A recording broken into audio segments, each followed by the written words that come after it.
Bismillahirrahmanirrahim. Assalamualaikum warahmatullahi wabarakatuh. Waalaikumsalam warahmatullahi wabarakatuh.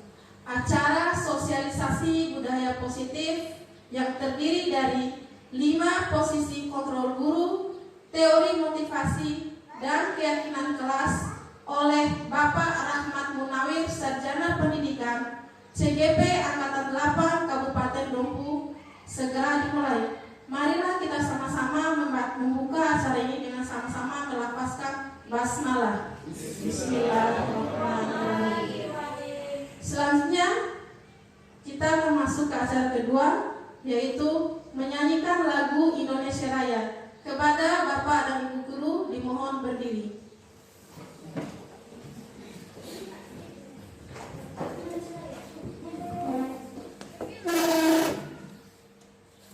Hiduplah Indonesia.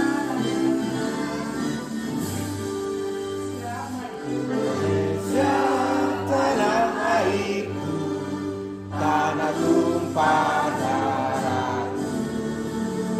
Di sanalah aku berdiri, jadi pandu hidupku. Indonesia bangsaku, bangsa dan tanah airku. Marilah kita berseru, Indonesia bersatu. Hiduplah tanahku, hiduplah negeriku, bangsaku, rakyatku semuanya. Bangunlah jiwanya, bangunlah badannya untuk Indonesia Raya. Indonesia Raya, merdeka, merdeka, satu negeriku yang ku cinta. Indonesia Raya, merdeka, merdeka, hiduplah Indonesia Raya. Indonesia Raya, merdeka, merdeka, tanahku, negeriku yang ku cinta. Indonesia Raya, merdeka, merdeka, hiduplah Indonesia Raya.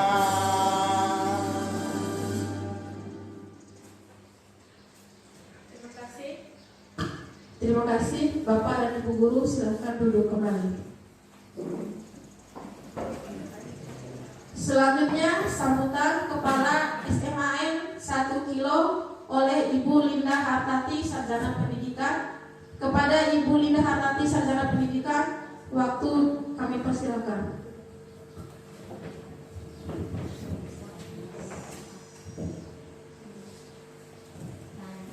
Terima kasih. Bismillahirrahmanirrahim. Assalamualaikum warahmatullahi wabarakatuh. Alhamdulillah, alhamdulillahirabbil alamin. Wassalatu wassalamu ala asrafil anbiya'i wal mursalin wa ala alihi wa ashabihi ajmain, amma ba'd.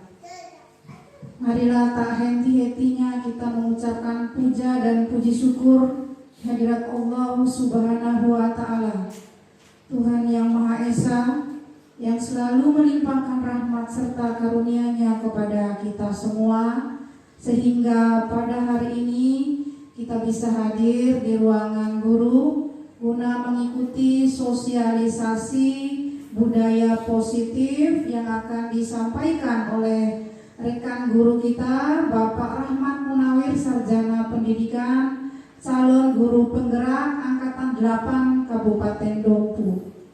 Salawat serta salam kita haturkan kepada junjungan alam Nabi besar Muhammad Sallallahu Alaihi Wasallam. Berkat tuntunan beliaulah sehingga kita bisa membedakan mana yang hak dan mana yang batil. Semoga kita semua yang hadir pada hari ini mendapatkan syafaat dari beliau nanti di yaumil akhir. Bapak, Ibu guru yang saya hormati, Saya ucapkan terima kasih yang sebesar-besarnya atas keluangan waktu Bapak Ibu Guru guna mengikuti kegiatan sosialisasi budaya positif yang akan disampaikan oleh rekan kita. Sebetulnya ini kegiatan yang luar biasa dan sangat diperlukan oleh sekolah. Program ini adalah program yang cukup bagus karena budaya positif memang harus terus dijalankan, terus diterapkan di sekolah kita yang tercinta ini. Apalagi kita sudah memasuki kurikulum merdeka. Ya, kurikulum merdeka inilah upaya kita bagaimana terus membangun karakter di dalam lingkungan SMA Negeri 1 Kilo. Budaya positif ini bukan hanya untuk siswa, tetapi semua budaya positif juga harus Bapak Ibu Guru terus menerapkan di dalam lingkungan sekolah maupun pada saat proses melaksanakan pembelajaran. Bapak Ibu Guru yang saya hormati, apapun yang disampaikan oleh rekan kita Bapak Rahmat Munawir, mohon diperhatikan dengan baik dan jika ada hal-hal yang tidak dipahami, boleh ditanyakan supaya kita bisa mengambil ilmu dari apa yang telah diperoleh oleh rekan kita selama mengikuti calon guru penggerak. Bapak Ibu Guru yang saya hormati, apapun ilmu yang kita peroleh hari ini, semoga bermanfaat untuk bisa kita aplikasikan atau kita terus terapkan di dalam proses pembelajaran di dalam sekolah kita yang tercinta. Kemudian saya ucapkan terima kasih juga kepada Bapak Rahmat Munawir atas usahanya mengikuti calon guru penggerak dan semoga bisa melaksanakan tugasnya ini sampai selesai sehingga bisa memperoleh predikat guru penggerak dan bisa membagikan budaya-budaya positifnya untuk memajukan SMA Negeri 1 Kilo yang kita cintai dan kita banggakan bersama. Mungkin hanya itu yang bisa saya sampaikan, lebih dan kurang mohon maaf. Semoga kegiatan kita hari ini membawa manfaat yang luar biasa untuk sekolah kita yang tercinta. Wabillahi taufiq wal hidayah. Wassalamualaikum warahmatullahi wabarakatuh.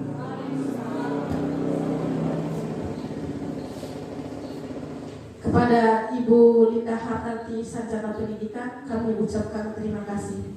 Selanjutnya penyampaian materi dari Bapak Rahmat Munawir, Sarjana Pendidikan, CGP Angkatan 8 Kabupaten Luwu. Kepada Bapak kami silakan. Mohon berkenan. Baik Bapak Ibu, terima kasih atas waktu dan kesempatannya.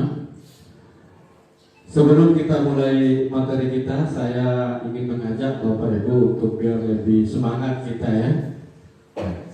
Kalau saya bilang selamat pagi, nanti Bapak Ibu bilang pagi, tetap semangat luar biasa. Terus nanti saya bilang lagi SMA Negeri 1 Kilo, maju bersama, hebat semuanya. Bisa dipahami Bapak Ibu?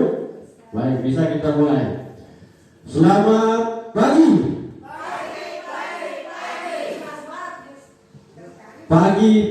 Pagi, tetap semangat luar biasa. Ulangi, selamat pagi.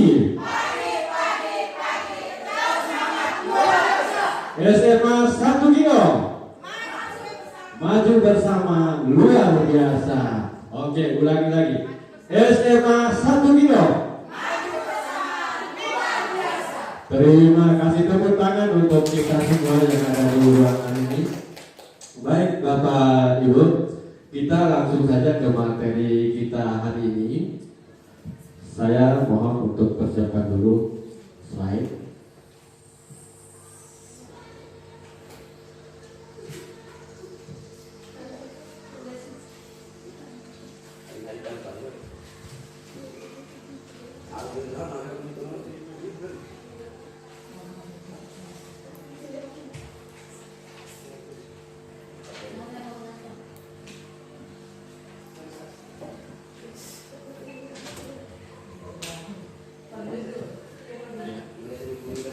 Baik Bapak Ibu, ini ada slide yang sudah saya buat. Saya ingin memulai kegiatan kita hari ini. Yang pertama adalah pemberian hukuman dapat mendisiplinkan siswa. Bapak Ibu setuju apa tidak? Kalau pemberian hukuman dapat mendisiplinkan siswa,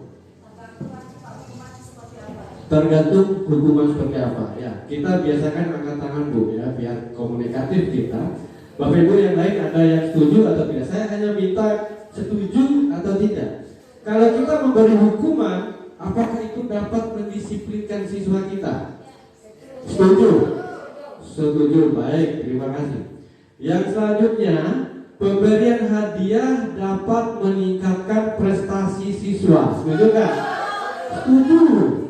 Luar biasa. Yang ketiga, seorang guru harus mampu memberikan solusi di setiap permasalahan siswa. Harus. Oke. Ada yang berpendapat lain? Ya, baik, harus. Yang terakhir, guru berperan sebagai teman bagi siswa. Yes. Baik, Bapak Ibu. Luar biasa ya. Saya di sini kita sama-sama belajar ya. Saya berbagi di sini karena saya yang lebih dulu membaca dan belajar. Mohon izin Bapak. Sebenarnya kita sama-sama belajar di sini, tapi saya membagikan apa yang sudah saya baca kemarin ya. Dan kita hari ini adalah kita masing-masing bisa sharing ya, bertukar pendapat. Baik, di slide selanjutnya ini teori motivasi dan perilaku manusia. Baik, kita nanti akan buktikan apakah yang kita setuju itu benar menurut teori para ahli ya pada pendidikan ini. Yang pertama ada motivasi eksternal dan motivasi internal. Motivasi internal dari diri murid. Nah, ternyata untuk menghindari ketidaknyamanan atau hukuman, apa yang akan terjadi apabila saya tidak melakukannya? Nah, Bapak Ibu, motivasi eksternal ini ternyata tidak berdampak pada jangka panjang. Nah, jangka panjang yang dimaksud adalah siswa ketika kita memberi hukuman, ya, dia hanya memberikan efek jerah pada saat itu.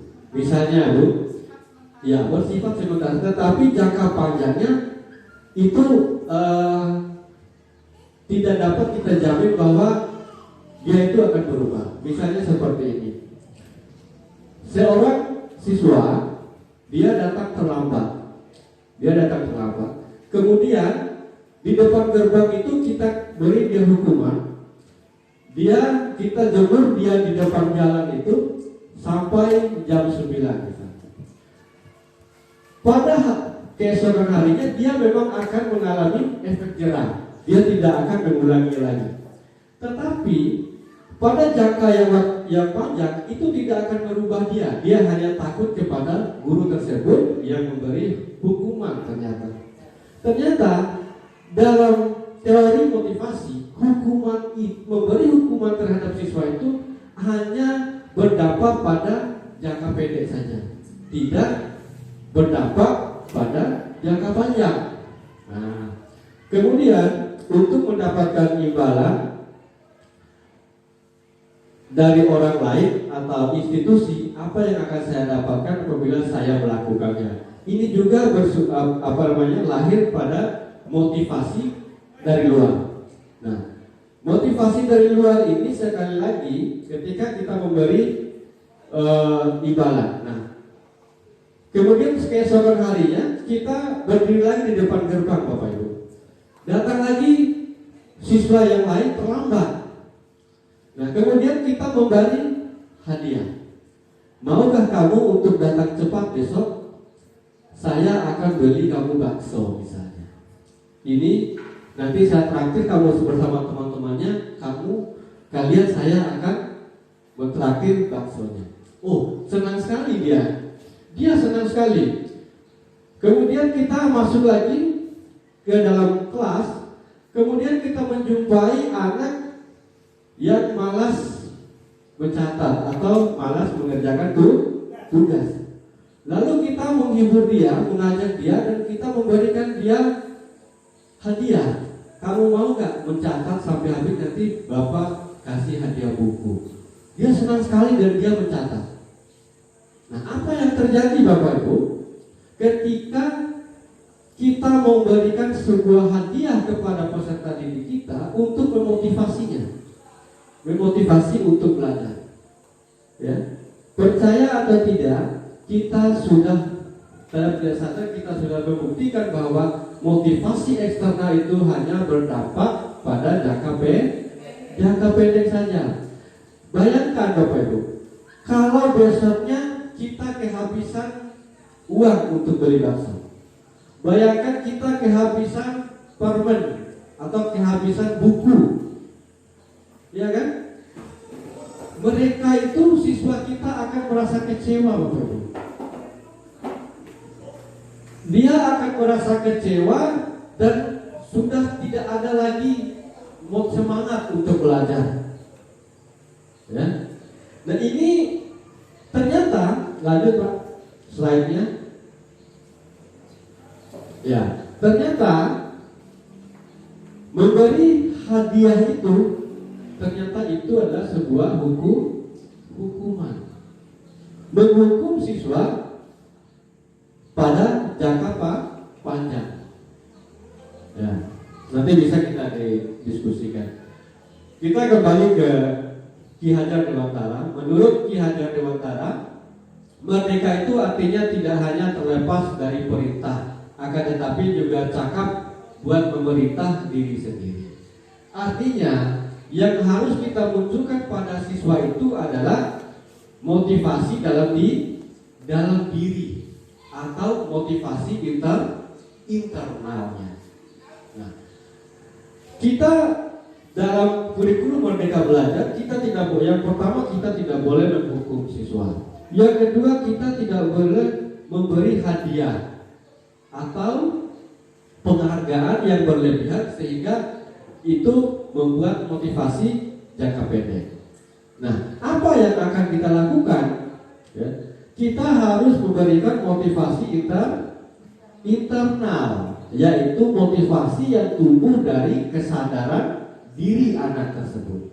Nah, jadi itu tadi penghargaan yang bersifat pemukul, penghargaan mengurangi ketepatan, penghargaan tidak efektif, penghargaan merusak hubungan.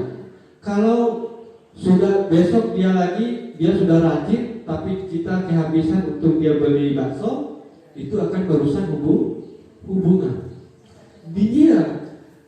Kita akan merasa tidak enak pada siswa tersebut, dan siswa juga sudah merasa kecewa sehingga merusak hubungan. Nah, ini kalau kita memberi hadiah pada siswa, tidak menepati janji, ya kan? Janjinya kalau kamu rajin, saya akan beri kamu bakso. Ya. Setelah kita besok lagi dia rajin lagi beberapa minggu, tapi kita tidak lagi memberikan dia bakso, dia akan kecewa. Semangat dan motivasinya akan hilang jangka panjang itu. Nah, begitu Bapak Ibu. Nah, lanjut Pak. Lanjut. Ya. Lanjut lagi. Nah, ini hukuman atau konsekuensi. Jadi hukuman dan konsekuensi itu Bapak Ibu beda ya. Ada hukuman, ada konsekuensi. Nah, ini ada beberapa kalimat ya, tindakan guru. Yang pertama, mencatat 100 kali di dalam buku kalimat, saya tidak akan terlambat lagi karena terlambat ke sekolah. Nah, ketika kita menjumpai seorang anak yang terlambat, maka kita seorang guru mengambil tindakan, saya tidak akan terlambat lagi karena terlambat ke sekolah. Jadi guru itu menyuruh siswa untuk menulis di buku, mencatat di bukunya 100 kali, saya tidak akan terlambat lagi. Apakah itu hukuman atau konsekuensi Bapak Ibu?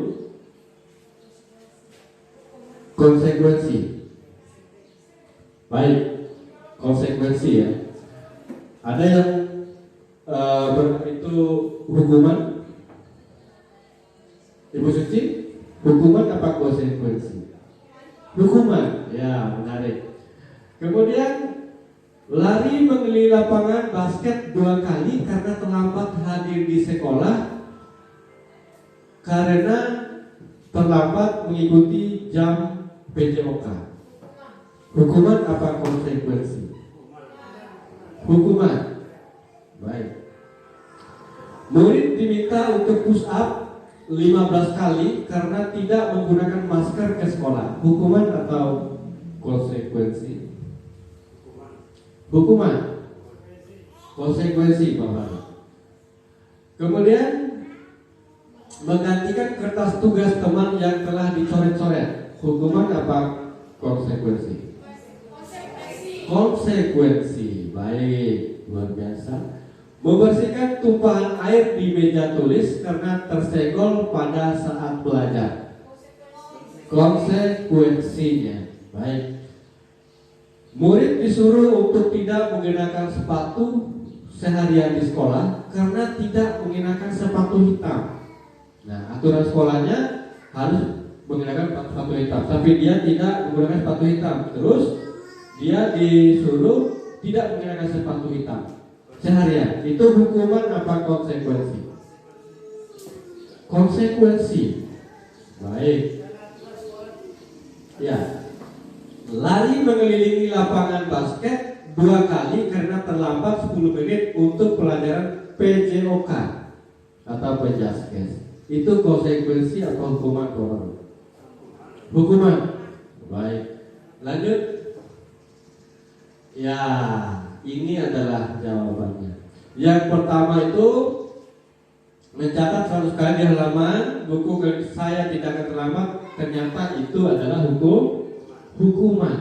Ya, guru menghukum dia untuk menulis atau mencatat 100 kali di dalam bukunya karena dia terlambat ke sekolah.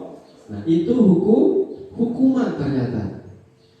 Kemudian lari mengelilingi lapangan basket 2 kali karena terlambat hadir di sekolah. Hukuman. Secara fisik dia guru itu menghukum dia. Ya.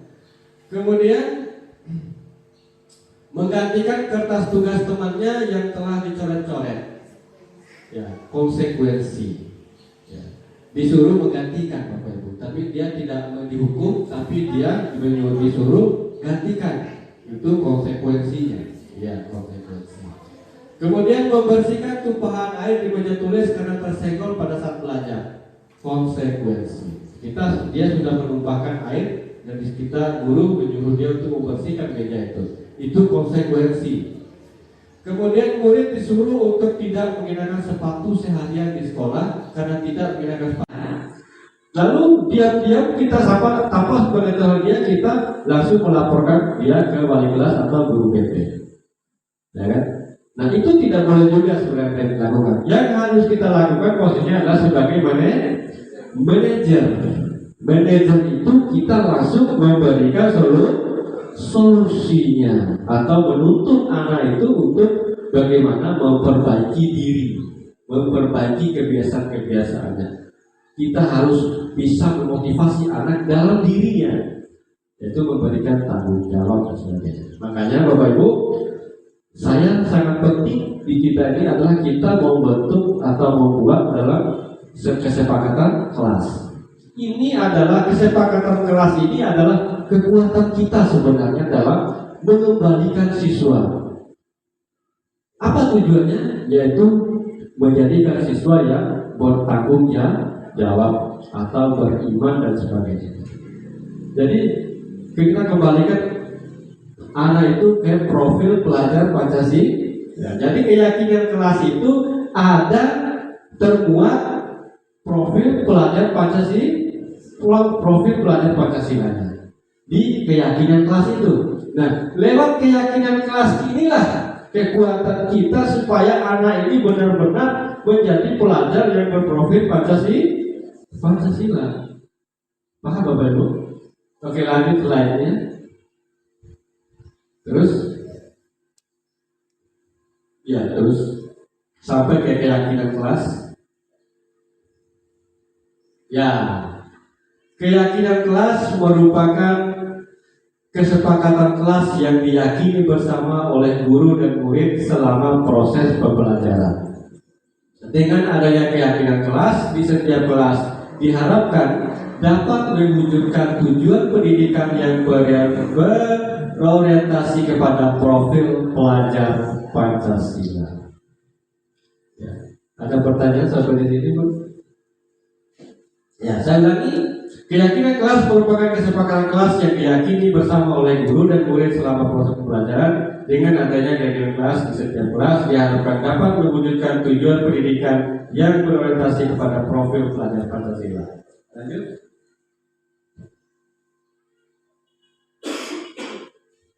Ya, ini adalah proses pembuatan keyakinan kelas. Nah, pertanyaan kita, bagaimana cara membuat keyakinan kelas? Ini proses pembuatannya, yaitu yang pertama kita berdiskusi dengan murid. Apa yang didiskusikan? Yaitu tentang kesepakatan yang akan kita kesepakati bersama, yang kita akan jalani bersama dalam proses belajar mengajar kita sampai ke depan. Itu yang didiskusikan, ya kan? Kemudian yang kedua, mencatat. Apa yang dicatat? Mencatat hal-hal yang kita anggap penting dan perlu disepakati. Yang ketiga, merumuskan keyakinan. Ya, merumuskan keyakinan ini, ya, Bapak Ibu, kita merumuskan kepada hal-hal yang positif, ya, yang tertuju pada profil pelajar Pancasila, ya. Kemudian meninjau ulang, ya. Meninjau ulang ini artinya kita mengevaluasi lagi dalam prosesnya, kemudian panjang dan pendeknya kalimatnya, kemudian ditandatangani. Siapa yang ditandatangani? Itu ditandatangani oleh pengurus kelas dan kita sendiri, dan bisa disahkan oleh kepala sekolah. Itu yang menjadi pegangan kita. Pegangan kita supaya ketika anak murid kita itu melakukan sebuah pelanggaran, maka kita kembalikan dia kepada keyakinan kelas. Kita kembalikan dia ke sana dalam penanganan kasus atau segitiga restitusi. Karena itu kesepakatan yang dia dengan kita, janjinya murid pada bapak ibu gurunya. Ya, dia harus bertanggung jawab, ya kan? Maka dia harus memperbaiki dirinya dan terus mengikuti apa yang dia yakini yang akan dia lakukan dalam proses belajar mengajar. Sampai di sini bisa dipahami, Bapak Ibu? Ya, insya Allah bisa. Lanjut.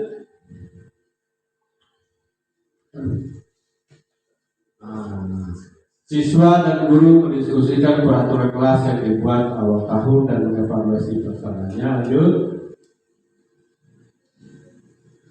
Setiap siswa mencatat peraturan kelas yang akan diterapkan di kelas. Lanjut. Merumuskan keyakinan siswa dan guru mengelompokkan peraturan kelas yang sejenis, mengubah peraturan dengan kalimat positif, merumuskan keyakinan dari pengelompokan peraturan kelas. Terus tinjau kembali keyakinan kelas yang sudah dibuat. Ya, panjang keyakinan kelas di tempat yang mudah dilihat supaya panjang, ya, maksudnya tadi, supaya setiap saat siswa dapat melihat dan melaksanakan keyakinan kelas. Bisa kita tempel di depan samping papannya, bisa juga kita tempel besar di belakang sana. Di belakangnya itu bisa ditempel, dipajang itu setiap hari kita ingatkan. Lanjut. Tanda tangannya, siswa menandatangani keyakinan kelas yang sudah disepakati atau cap 5 jari. Bisa semua ditandatangani, bisa juga diwakili pengurus kelasnya, ketua dan jajarannya, dan kita juga mengetahui kepala sekolah. Ya, kesepakatan kelas, ya. Yang pertama ini adalah contoh kesepakatan kelas.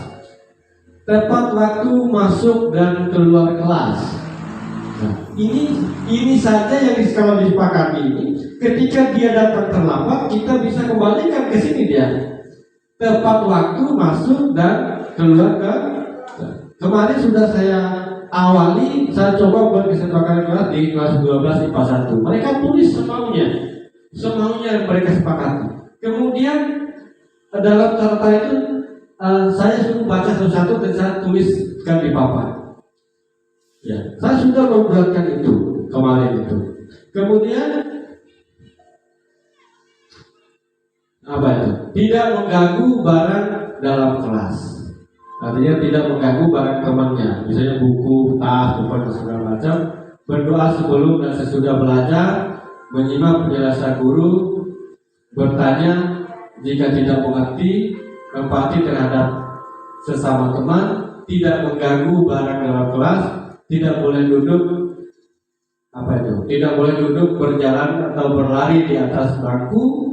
Kami siap menyerahkan piket sesuai jadwal, siap membayar denda bila melanggar, menjaga kebersihan. Dalam menjaga kebersihan ini aja, kita sudah bisa mengembalikan siswa ketika membuang sampah sembarangan. Ya. Bapak Ibu, sampai di sini ada pertanyaan. Apakah Bapak Ibu setuju nggak bahwa kita tidak boleh memberikan hukuman atau memberikan hadiah kepada siswa? Karena itu hanya bersifat motivasi eksternal, bukan motivasi internal dalam diri siswa tersebut. Dan itu negatif dalam jangka panjang, dan itu hanya berlaku pada jangka pendek atau saat itu saja.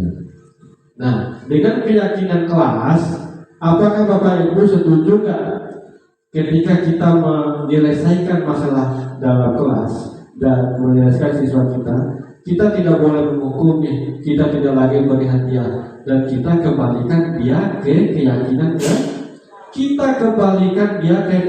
kelas dengan posisi kita sebagai manajer, yaitu mencari solusi pada siswa tersebut, memberikan solusi dan bekerja sama dengan orang tua siapa saja yang dianggap kita bisa kerjasama untuk memecahkan masalah dia, kita lakukan kerjasama, kita lakukan kolaborasi atau bersinergi dengan pihak lain di luar sekolah untuk menyelesaikan masalah anak. Karena kita tidak lagi, sekali lagi saya tekankan, kita tidak lagi diarahkan untuk menghukum atau memberi hadiah.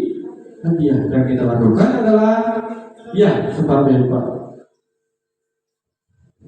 Assalamualaikum warahmatullahi wabarakatuh. Di sini kita mengikuti calon guru penggeraknya menghadiri kegiatan guru penggerak. Sedikit penanya, ini masing-masing kita dikoreksi ya kalau salah. Namanya kita belajar saya tertarik dengan apa yang Pak Nawir lakukan tadi, yaitu menyusun segitiga restitusinya. Jadi di sini kita punya pengalaman kemarin Pak Nawir. Terus terang sangat tertarik juga saya dengan hal ini. Kenapa? Kemarin kita pernah lakukan contoh siswa yang terlambat kita hukum dan sebagainya. Terus yang berkaitan dengan memberi hadiah ini kepada siswa, terus terang kita sudah lakukan kemarin, tapi dalam benar apa yang Pak Nabi bilang, jangka panjangnya tidak ada. Tapi karena memang pengalaman itu yang saya sudah lakukan, terus kemarin saya berikan hanya pujian, maksudnya dalam hal begini, kalau memang dia punya kemampuan dalam hal bidang olahraga, kita hanya memberikan pujian saja. Artinya posisi anak-anak itu tidak selamanya tergantung kepada kita. Terus yang kedua, terkait anak-anak yang bolos dan sebagainya, kita pernah lakukan. Sekali lagi saya setuju sama Pak Nabi terkait dengan anak-anak yang terlambat. Biasanya kita posisi ketika anak-anak malas dan sebagainya nakal dalam hal kelas, kita selalu menghukumnya. Tapi sekarang kan sudah kita bisa mengidentifikasi bahwa siswa itu telah melakukan malas dan sebagainya. Ya barangkali itu masukan dari saya, mungkin sekalian nanti kita ada lanjutan. Ya, terima kasih. Ada yang lain, Bapak Ibu? Tadi luar biasa Pak Faruk menanggapi. Ada yang lain? Baik, sambil menunggu yang lain, saya tanggapi dulu Pak Faruk. Luar biasa ya. Ternyata Pak Faruk ini pernah memberikan sebuah penghargaan, yaitu bentuknya pujian. Pujian ini sudah jelas kita memberikan sebuah penghargaan. Penghargaan itu hadiah atau bukan, Bapak Ibu? Saya tanya dulu. Kalau kita memberi penghargaan, kalau pujian itu sebuah penghargaan, apakah penghargaan itu bisa dikatakan hadiah atau imbalan atau tidak?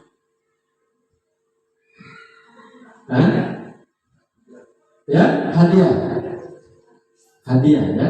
Nah, kalau hadiah kalau kita sepakat bahwa memuji itu adalah penghargaan, kalau penghargaan itu adalah hadiah, maka hadiah itu dalam teori Gusserl tadi, hadiah itu sama halnya kita dalam posisi penghukum. Kita menghukum siswa. Kenapa? Apakah kita harus memuji dia secara terus-menerus? Apakah pekerjaan kita guru hanya memuji siswa? Tidak. Kita hanya menuntut siswa. Kemudian kita hanya kalau ada masalah kita memberikan solusi posisi kita sebagai manajer. Kalau memuji itu posisi kita sebagai penghukum tadi. Ya. Memuji itu ingat posisi kita itu masih di posisi penghukum. Posisi kita yang seharusnya yang ideal, yang saya sering bagikan share di pojok guru itu adalah manajer, pemberi solusi atau pemberi motivasi kita internal dalam diri. Oke. Waalaikumsalam. Ayo silakan Ibu.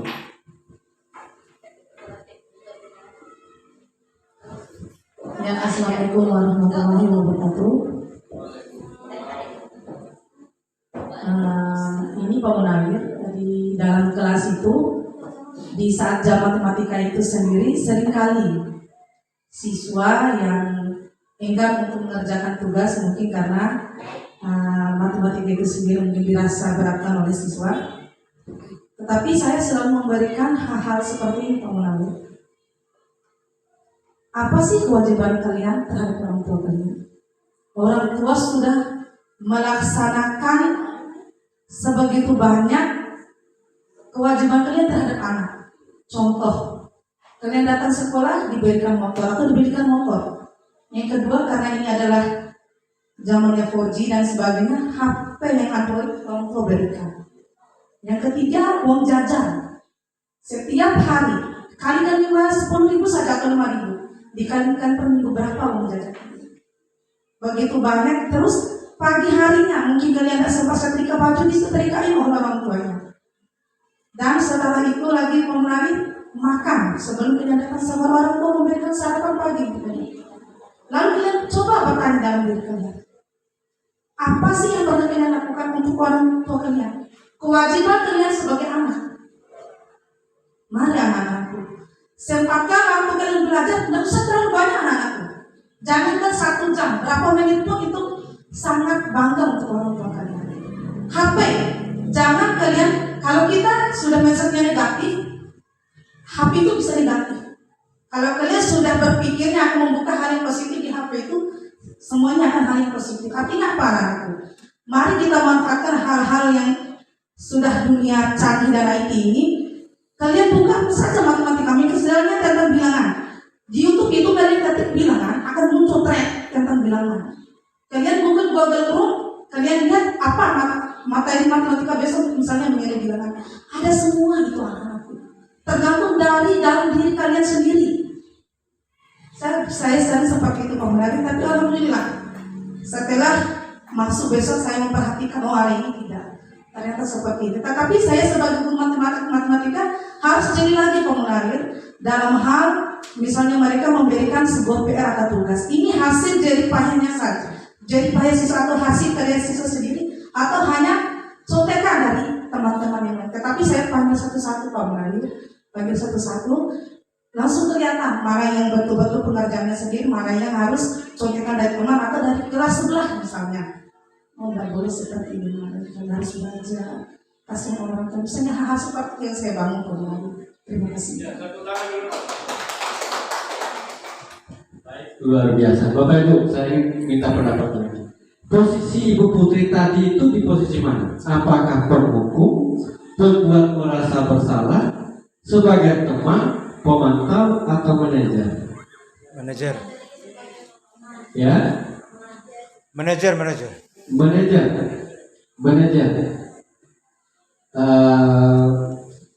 Ibu Putri, posisi Anda tadi itu, Ibu Putri tadi posisi mana menurut Ibu Putri sendiri? Kalau manajernya mungkin belum sampai ke situ. Ya. Nasihat. Nasihat itu bisa membuat merasa bersalah.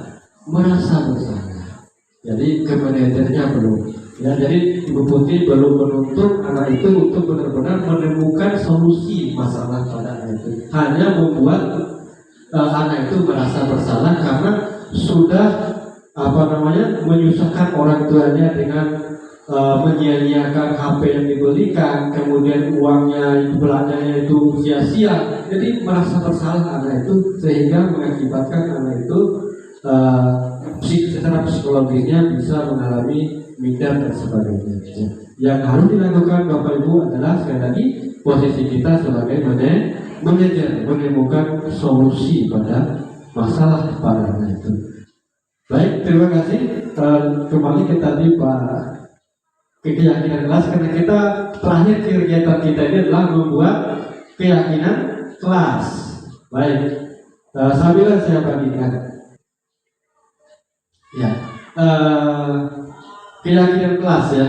Jadi keyakinan kelas ini saya ingin Bapak Ibu itu berperan sebagai murid. Jadi kelas seperti apa yang Bapak Ibu inginkan ya teman-teman. Saya bagikan dua tempat.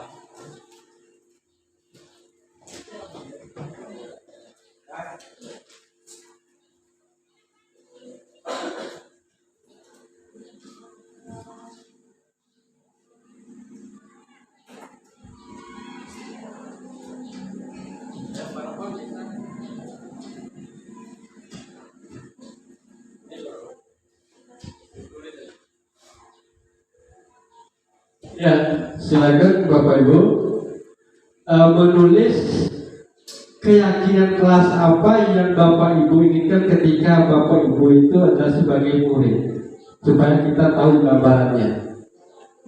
Ya. Oh, teman-teman. Ayo dari kembali ke contohnya tadi, ke contohnya.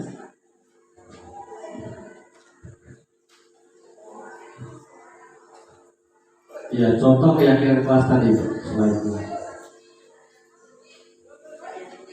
Terus.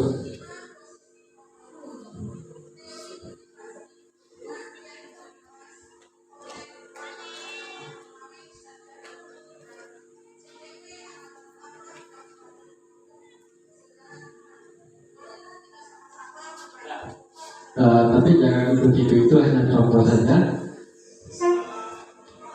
Jadi keyakinan kelas yang Bapak Ibu tulis itu adalah bagaimana siswa itu tidak melanggar apa yang disepakati. Misalnya keyakinan kelas apa yang kamu, misalnya Adi,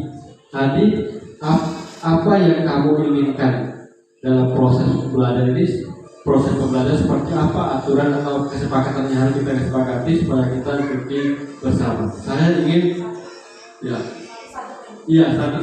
satu saja nanti bisa diperbacakan kita. Ya, sampai Bapak Ibu ditulis.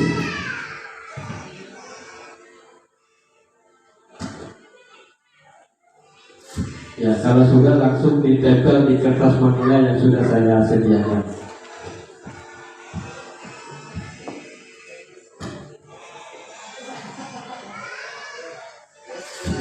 langsung ditebak ya.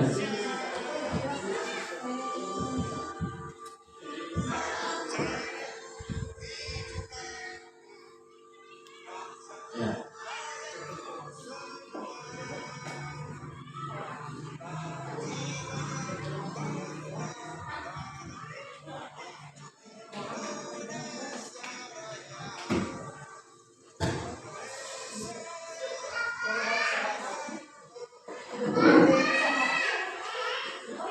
Ayo, silakan Bapak Ibu ditebak di depan bagi yang sudah.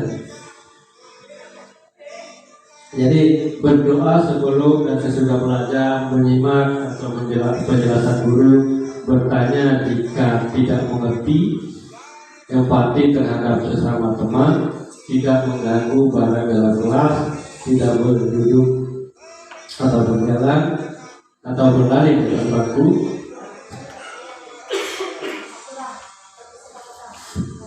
Ya, jadi kesepakatan itu, ya Bapak Ibu itu adalah siswanya. Bapak Ibu itu adalah siswanya. Jadi kita sedang membuat keyakinan atau kesepakatan kelas.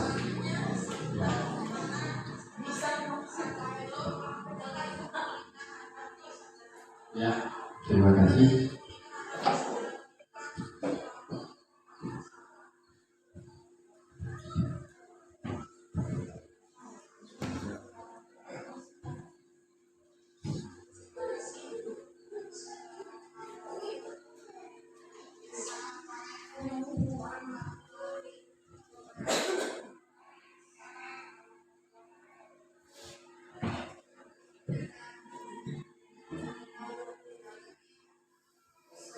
Iya.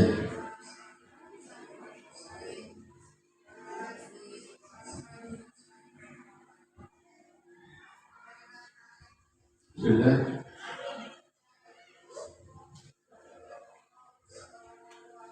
Nanti satu orang mohon dibantu saya untuk bacakan apa yang sudah disepakati.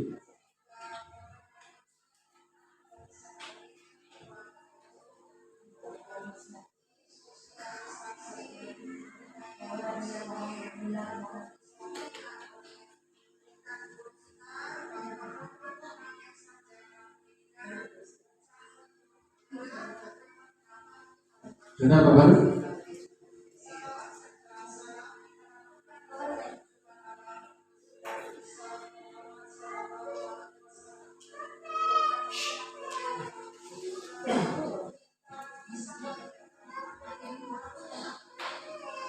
Ya, Ibu Suci sudah. Ya, ini kegiatan terakhir kita supaya kita selesai.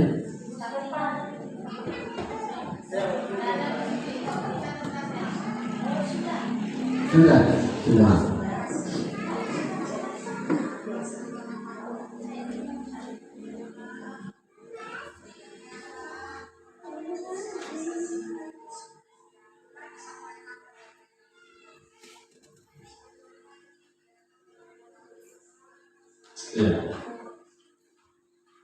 Ada lagi?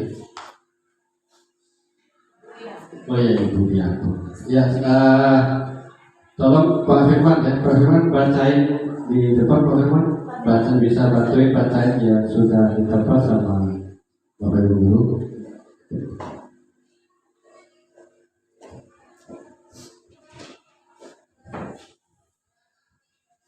Tidak ada nama ini.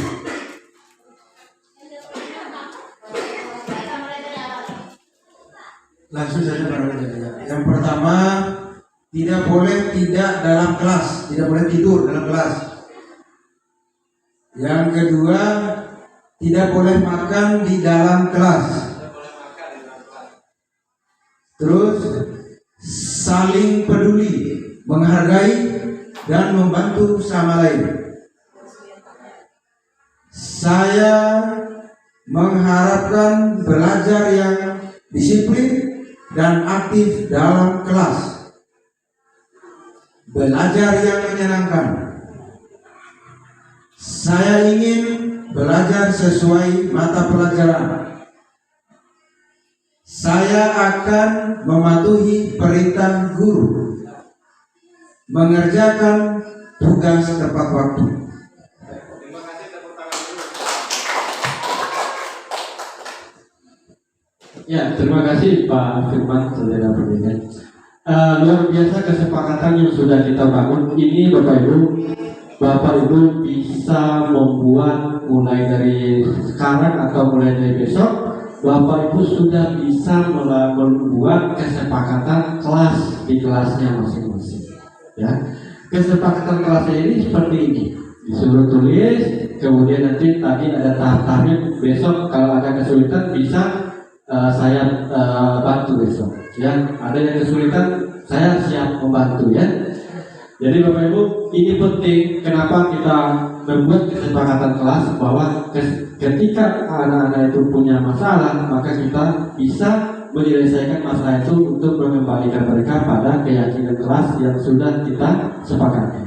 Maka keyakinan kelas ini adalah sebuah kesepakatan oleh siswa dan guru untuk dijalankan bersama untuk mewujudkan profil atau pelajar yang profil pelajar Pancasila. Jadi wujud profil pelajar Pancasilanya ada pada kesepakatan kelas ini. Kita kembalikan ke sana, yaitu di sana itu ada siswa, kita menuntut siswa untuk selalu bertanggung jawab, ya. Kemudian beriman dan sebagainya, mandiri. Banyak profil-profil pelajar Pancasila yang dibangun dalam keyakinan kelas ini. Ini penting Bapak Ibu ya. Ya, insya Allah besok kalau ada yang sudah mulai membuat keyakinan kelas di kelasnya, ada pun kesulitan bisa nanti saya akan bantu, siap membantu Bapak Ibu ya. Baik, terima kasih Bapak Ibu sudah hadir dan mengikuti kegiatan sosialisasi budaya positif ini. Mudah-mudahan kegiatan ini bermanfaat bagi Bapak Ibu. Untuk lebih semangatnya lagi, saya dari ini sudah siang, saya minta semangatnya dulu. Kalau saya bilang selamat siang, tetap semangat luar biasa. SMA 1 kilo, maju bersama, hebat semua. Oke? Baik. Siap Bapak Ibu? Untuk sebagai kegiatan penutup kita, selamat siang. Ulangi lagi ya, ini kalau sudah siang ini makin loyo ya. Ulangi, selamat siang. SMA 1 kilo, maju bersama, hebat semua. Tepuk tangan untuk kita semua. Baik, terima kasih Bapak Ibu.